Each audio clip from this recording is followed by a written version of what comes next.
as I've talked about recently on our show, I have recently become a huge consumer of YouTube. And a lot of it is... Can you pass me your phone? Sure. What do you need? Oh, I'm going to look up the next story. That's why. Okay. There you go. Thanks. And a lot of it is video game or skateboarding related. And so I want to take this opportunity to... I mean, not that we have viewers that maybe this person doesn't have, but I want to take this opportunity to shed some light on a channel that I watch a lot. And it's a skateboarder. His name is John Hill. And it's just John Hill Tube is his YouTube account. So just Google John Hill YouTube or click the link in the description or click that thing right there. And yeah, and he does, it's not just skateboarding. It's, what is it, lifestyle vlogging is like kind of like the term for it. I guess. Daily vlogging, personal vlogging. Yeah, daily vlogs, things like that. But a lot of it is centered around skateboarding. And I've talked about him on our show before. But right now, it seems like there's some big things happening around him. And the thing that I find funny is he says the word cryptic. Like, oh, I hate to sound so cryptic, but that's not what he's meaning to say. Like, I think the word he's searching for... YouTubers love to say cryptic. But the word they're looking for is vague. When you don't give a lot of details on something, I can't you're talk about it right being vague. You're not being cryptic. You're being vague. Which is true. I mean, they're probably contractually not able to talk about it, but they want to at least say something about something. And I completely understand that, but use proper words. Oh, proper wordings, yeah. Cryptic is not the word. It's not the word. Like, here's a bunch of Vague. number, figure it out. It's encrypted. Yeah. But anyway, his channel is pretty cool. He does daily vlogs. Again, like lifestyle stuff, day in the life stuff, skateboarding stuff.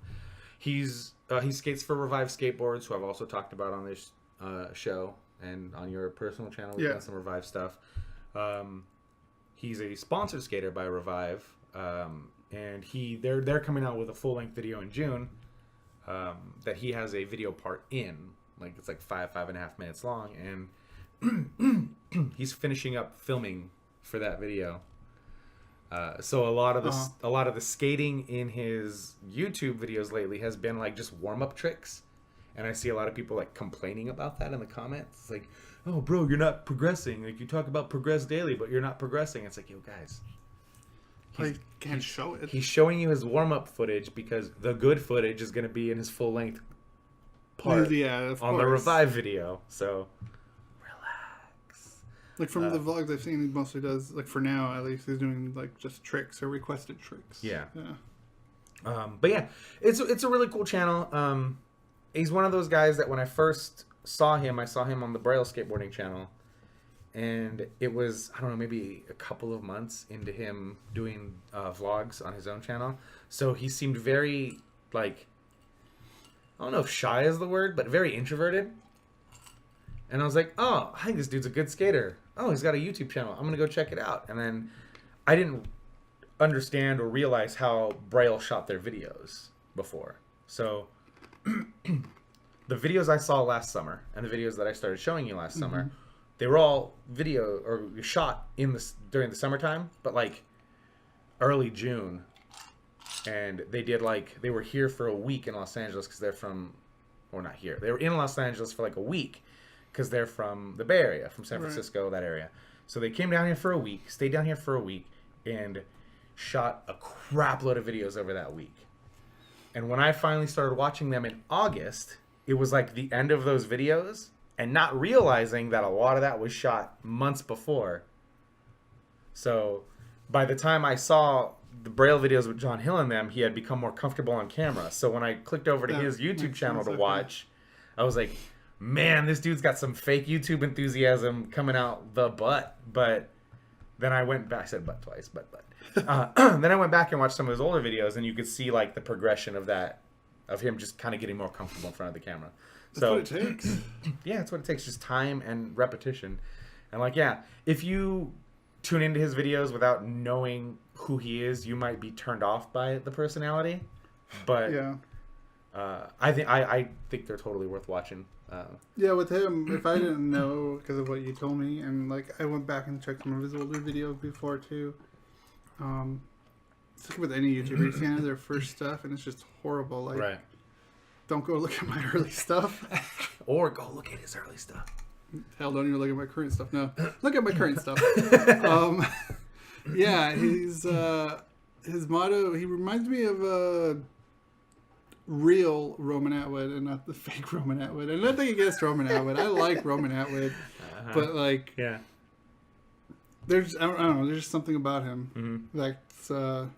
And I know John looks up to him too. Yeah, he watches a lot well. of his stuff, and Tim Ferriss listens to his podcast and all that stuff. And yeah. But that's just getting into a whole other bucket. But but that aside, like his message of progress daily or smile more. End of the day, a better version of you than you started it.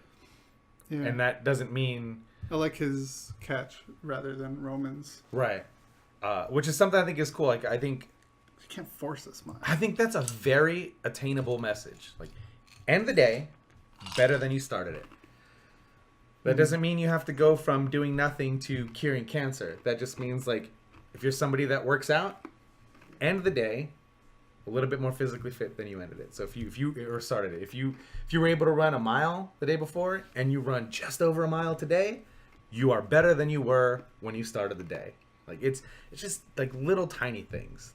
It's not about overnight change. It's about slowly changing and progressing.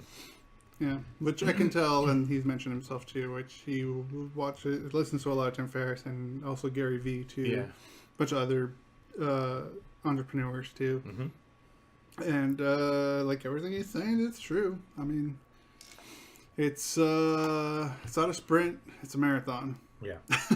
So like when it comes to somebody like Gary Vaynerchuk, it's like he comes out and he'll say something like, I'm gonna buy the Jets one day.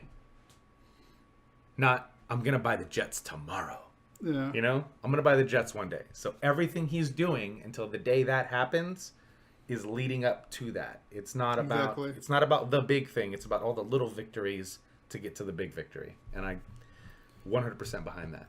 100%. Yeah. So check out John Hill's channel. There'll be a link in the description.